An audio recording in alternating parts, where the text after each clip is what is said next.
بسم اللہ الرحمن الرحیم الحمدللہ رب العالمین وبہ نستعین وصلی اللہ وسلم علی سید الانبیاء والمرسلین وعلی آلہ واصحابہ اجمعین ومن تبعہم بإحسان الی یوم الدین اما بعد۔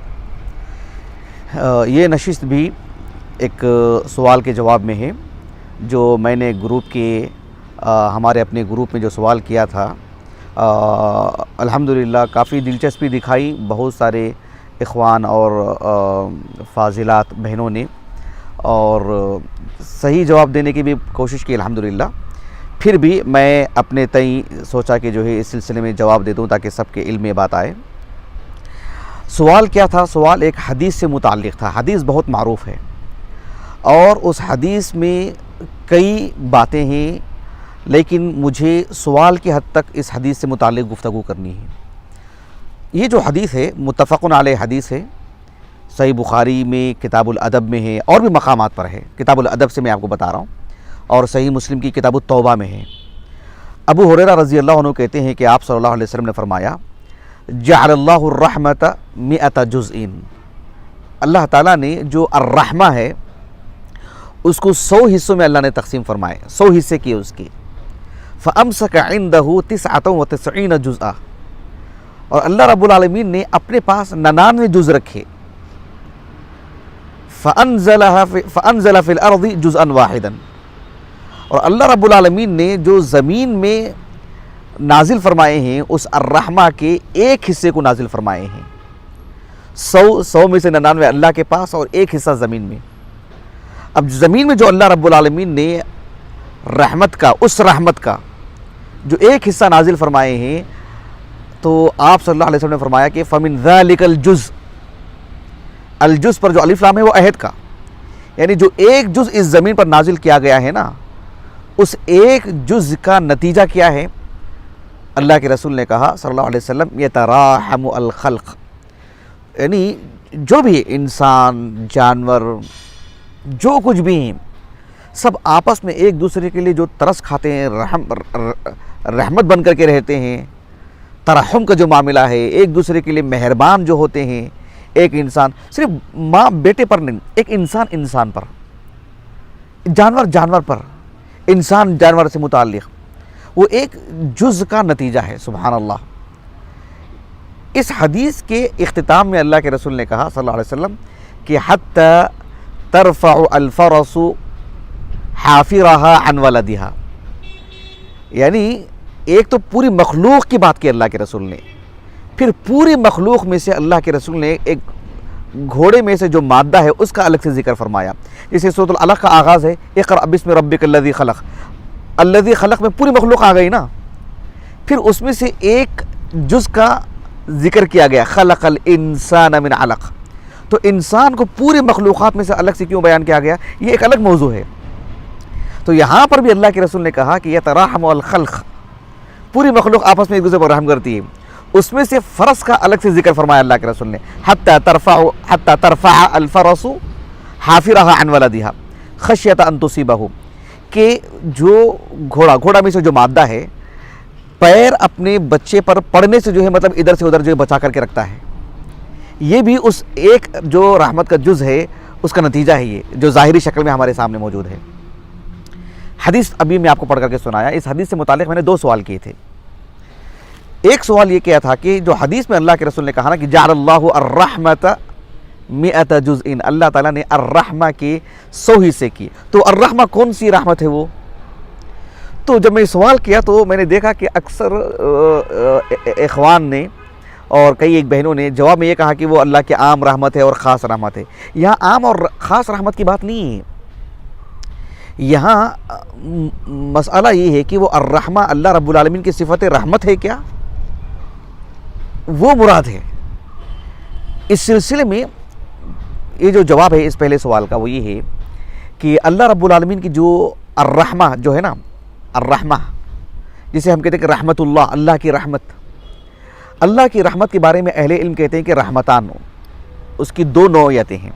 ابن حجر نے بھی ذکر کیا فتح الباری میں، اور خصوصیت کے ساتھ شیخ البراق اس کے حاشیے میں ذکر فرمائے ہیں کہ اللہ تعالیٰ کی جو رحمت، جسے ہم کہتے ہیں رحمت اللہ، اللہ کی رحمت، یہ جو ہے الرحمتان یعنی نوعان، اس کی دو نوعیت ہیں، دو طرح کی رحمتیں ہیں اللہ کی. ایک وہ ہے جو اللہ تعالیٰ کی صفت رحمت ہے، جیسے اللہ تعالیٰ کی صفت الخلق ہے، صفت العزہ ہے، اللہ تعالیٰ العزیز ہے، اس کی صفت العزہ ہے. الحکیم ہے، اللہ تعالیٰ کی صفت الحکمہ ہے. اللہ سبحانہ و تعالیٰ کی جو دیگر جو صفات ہیں، جیسے اللہ رب العالمین کے اسماء حسنہ جو ہیں اس کی صفات بھی ہیں وہ.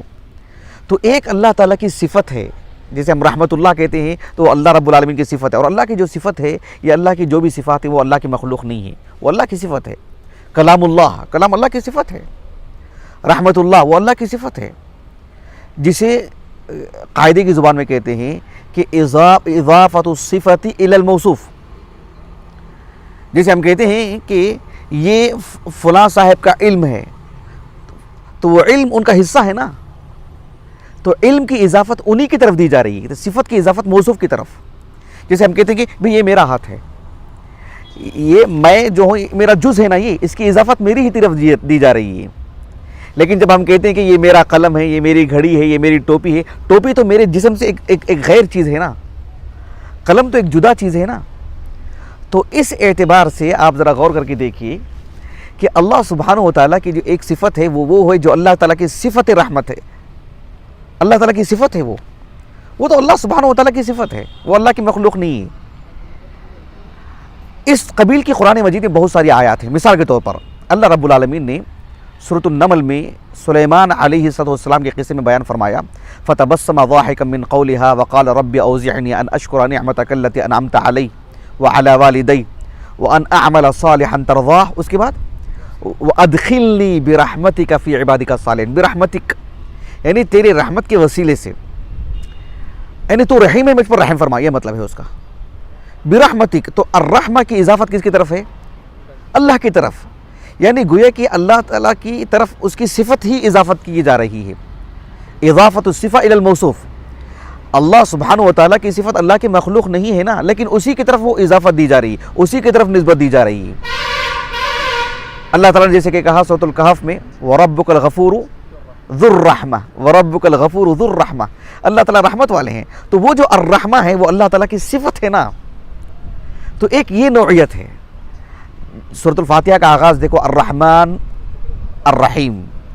الرحمن میں جو رحم کا جو معنی ہے وہ اللہ رب العالمین کی صفت ذاتی، جو ازل سے اللہ تعالیٰ اس صفت سے متصف ہے. لیکن جب چاہتے ہیں اللہ تعالیٰ اپنے بندوں پر رحم کرتے ہیں، اس کو کہتے ہیں صفت فعلیہ، جس کا مشیت سے تعلق ہوتا ہے. اللہ تعالیٰ نے کہا سورۃ الاسراء میں ربکم اعلم بکم ان یشاء یرحمکم. سورۃ العنکبوت میں کہا یعذب من یشاء ویرحم من یشاء. تو صفات فعلیہ کیا ہیں؟ میں نے صفات باری تعالیٰ سے متعلق جو دروس ہیں ہر درس میں نے تقریباً اس بات کو کہا ہے. تو اللہ تعالیٰ کی جو الرحمہ جب نسبت دی جاتی ہے اللہ کی طرف رحمت اللہ، تو اس کی دو نوعیتیں. ایک اللہ رب العالمین کی صفت ہے وہ، ایک وہ رحمت ہے اللہ تعالیٰ کی جو اللہ کی مخلوق ہے، اللہ کی صفت نہیں. جیسے اللہ نے زمین کو بنائے، اللہ نے آسمان کو بنائے، اللہ تعالیٰ نے درخت کو بنائے، مجھے اور آپ کو بنائے، ویسے اللہ نے الرحمہ ایک چیز کو بنائے ہیں، وہ اللہ کی صفت نہیں ہے. صرف رحمہ کا لفظ اللہ کی طرف نسبت ہونے سے، اضافت دی جانے سے وہ اللہ تعالیٰ کی صفت ہے، ایسا نہیں ہے. تو وہ الرحمہ کی دو نوعیتیں ہیں، ایک اللہ کی صفت، ایک اللہ سبحانہ و تعالیٰ کی مخلوق. جو اللہ کی مخلوق الرحمہ ہے نا، اللہ نے اس کے جو ہے 100 حصے کی ہیں اور اس کو اپنے 99 اپنے پاس رکھے ہیں، ایک بندوں میں تقسیم کیے، اللہ تعالیٰ مخلوق میں تقسیم کی ہیں. تو وہ اللہ رب العالمین کی صفت نہیں ہے، وہ اللہ کی کیا ہے؟ مخلوق ہے. تو رحمت کا لفظ صرف اللہ کی طرف جڑنے کی وجہ سے وہ اللہ کی صفت ہی ہے، ایسا نہیں ہے. مثال کے طور پر آپ دیکھو سورۃ الروم میں اللہ تعالیٰ نے کیا کہا؟ فانظر الی آثار رحمت اللہ کیف یحیی الارض بعد موتها. فانظر الی آثار رحمت اللہ، اللہ کی رحمت کی طرف دیکھو. وہ کون سی رحمت ہے؟ وہ بارش. وہ کیا ہے؟ وہ اللہ کی مخلوق ہے. وہ اللہ تعالیٰ نے کہا نہیں سورۃ آل عمران میں وَأَمَّا الَّذِينَ ابْيَضَّتْ وُجُوهُهُمْ فَفِي رَحْمَةِ اللَّهِ. تو جن کے چہرے سفید ہوں گے، روشن ہوں گے، حشاش بشاش ہوں گے، وہ اللہ کی رحمت میں ہوں گے. کیا؟ کس میں؟ جنت میں. فی الجنہ. جنت کو اللہ نے الرحمہ کہا. آپ دیکھو ایک حدیث ہے متفق علیہ، صحیح بخاری کی کئی جگہ پر ہے، کتاب التفسیر میں بھی ہے، اور صحیح مسلم کی کتاب و صفت الجنت و نعیمہا میں ابو ہریرہ ہی اس کے راوی ہیں رضی اللہ عنہ. حدیث طویل ہے، اس میں ایک قطعہ ہے کہ آپ صلی اللہ علیہ وسلم نے فرمایا جنت سے، اللہ تعالیٰ نے جنت سے کہا، حدیث قدسی، یعنی قال اللہ تبارک و تعالی، اللہ سبحانہ و تعالیٰ نے کہا کس سے؟ للجنہ، جنت سے اللہ نے کہا کہ انت رحمتی ارحم بک من اشاء من عبادی، تو میری رحمت ہے. تو جنت کیا ہے؟ وہ بھی الرحمہ ہے. جب جنت مخلوق ہے نا متفق علیہ طور پر، اس کی اضافت کس کی طرف دی جا رہی ہے؟ اللہ کی طرف. اس کو کہتے ہیں اضافت المخلوق الی خالقی. بات واضح ہوئی؟ تو الرحمہ کی کتنی نوعیتیں؟ 2 نوعیتیں ہیں. تو وہاں عام اور خاص رحمت سے متعلق سوال نہیں ہے. ایک الرحمہ وہ ہے جو اللہ کی صفت ہے، ایک الرحمہ وہ ہے جو اللہ کی مخلوق ہے. جو اللہ 100 حصوں میں تقسیم کرتے ہیں اپنی رحمت کو، وہ اللہ کی مخلوق ہے. وہ ایک دوسرا سوال اسی حدیث سے میں نے کیا تھا کہ اللہ کے رسول نے جب اس حدیث کو سنایا تو آخر میں کہا کہ حتی ترفع الفرس حافرها عن ولدها، یہاں تک کہ گھوڑا بھی جو اپنا پیر، گھوڑے میں جو مادہ ہے اس سے متعلق گفتگو ہو رہی، اپنے بچے سے جو ہے مطلب پیر ہٹا لیتا ہے وہ.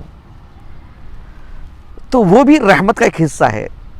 اتنی مخلوق ہے اللہ تعالیٰ کی، اس میں سے گھوڑے کی ہی مثال کیوں؟ گھوڑے کیوں خاص کیوں کیا گیا اتنے جانوروں میں، اتنی مخلوقات میں؟ ایک دلچسپ بات ہے یہ، چونکہ یہ نبوی کلام ہے. نبوی کلام اپنے اندر جو ہے ہر طرح کی حکمتیں، ہر طرح کی معنویت رکھتے ہیں، ہر طرح کے فائدے رکھتے ہیں. بے معنی مثال نہیں، یوں ہی نہیں کہ گھوڑے کی مثال دے دی گئی، کچھ تو خاص ہے اس میں. اس سلسلے میں عام طور پر جو سب سے زیادہ اس کی شرح میں جن کا قول پیش کیا جاتا ہے وہ ہیں ابن ابی جمرہ. علمی دنیا میں تو ابن ابی جمرہ سے معروف ہے. ان کا جو نام ہے، ان کی کنیت تھی ابو محمد، عبداللہ ابن سعید نام ہے ان کا، عبداللہ ابن سعید ابن ابی جمرہ. لیکن علمی دنیا میں ابن ابی جمرہ. تقریباً 7ویں صدی ہجری کے اواخر میں انتقال ہوا، 675 کو یا اس کے کچھ بعد انتقال ہوا.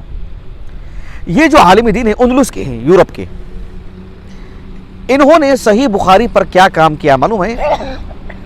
انہوں نے سب سے پہلے صحیح بخاری کو مختصر کیا. صحیح بخاری کو مختصر کیا، اس کا نام رکھا انہوں نے جمع النہایہ فی بدء الخیر والغایہ. صحیح بخاری کو مختصر کیا انہوں نے، وہ ہے ہمارے پاس. جب انہوں نے صحیح بخاری کو مختصر کیا تو پھر اسی پر انہوں نے شرح لکھی اور اس کا نام رکھا بہجت النفوس وتحلیھا ما علیھا ما لہا وما علیھا. اس کی شرح لکھی انہوں نے. اور ابن حجر تو اس کی کثرت سے اس کے حوالے دیتے ہیں، خوب استفادہ کیا ابن حجر نے اور بہت مفید شرح. تو ابن ابی جمرہ رحمہ اللہ نے 2 باتیں بتائیں اس حدیث کے سلسلے میں کہ اللہ کے رسول نے گھوڑے کو کیوں خاص کیا. ایک جو 2 باتیں کہیں انہوں نے، ایک بات کا تعلق اس زمانے سے ہے یا جہاں جہاں ایسی صورتیں پیدا ہوں گی اس تعلق سے رکھتی ہے چیز. دوسری چیز ایک الگ نوعیت کی، میں بتاتا ہوں. پہلی بات نے ابن ابی جمرہ نے کہا رحمہ اللہ، کہا کہ گھوڑے میں یہ بات تھی کہ جب اللہ کے رسول نے صحابہ سے ایک مناسبت سے کہا تھا، ایک غزوہ میں اللہ کے رسول صلی اللہ علیہ وسلم نے اس بات کو لوگوں سے بیان فرمایا تو صحابہ بحیثیت مجاہدین گھوڑ سواری کیا کرتے تھے. گھوڑے ان کے پاس عام جانور، میدان جنگ کے لیے تو خصوصی طور پر اس کو استعمال میں لاتے تھے. تو چونکہ گھوڑا ایک ایسا جانور ہے، ابن ابی جمرہ کہتے ہیں کہ اشد الحیوان المألوف الذی یعاین المخاطبون. اللہ کے رسول نے جن کو سمجھا رہے ہیں، جن کو یہ حدیث سنا رہے ہیں، جو حاضر تھے وہاں پر، جو لوگ موجود تھے، ان کے لیے سب سے زیادہ جو ہے مطلب مانوس جانور جس کو وہ روزانہ دیکھتے ہیں، کرتے ہیں، پالتے پوستے ہیں، لے کے چلتے ہیں، اس کے قریب جاتے ہیں، ان کے لیے وہ جانور سب سے معلوم جانور تھا سارے جانوروں میں سے، جس کی حرکتوں پر ان کی اچھی نظر تھی، جس کے اٹھنے بیٹھنے کو، جس کے ہر پل سے وہ واقف تھے. اللہ نے سورت نازل کی نا وَالْعَادِيَاتِ ضَبْحًا فَالْمُورِيَاتِ قَدْحًا. جب سورت نازل ہوئی تو وہ اہل عرب اس کی ایک ایک باریکی سے واقف تھے. وہ آج ہمارے پاس جیسے 2 ویلر سے متعلق نوجوان بچے کیسے باتیں بتا دیتے ہیں، اس کے بارے میں ایک ایک گاڑی کا نام لے کر، کاروں کے بارے میں ایک ایک گاڑی کا نام لے کر لوگ کیسے بتا دیتے ہیں موبائل سے متعلق. کیوں؟ آج کے زمانے کی چیز ہے. لوگ کس طرح کی چیزوں سے معلوف ہوتے ہیں، وہ مانوس ہوتے ہیں، اس کے حساب سے بات کی جائے تو بات سمجھ میں آتی ہے. آج کے حساب سے اگر آپ گھوڑے کی مثال دیں گے تو کون سمجھے گا بھائی؟ گاؤں کے لوگ بھی نہیں سمجھیں گے، شہر کے چھوڑیے.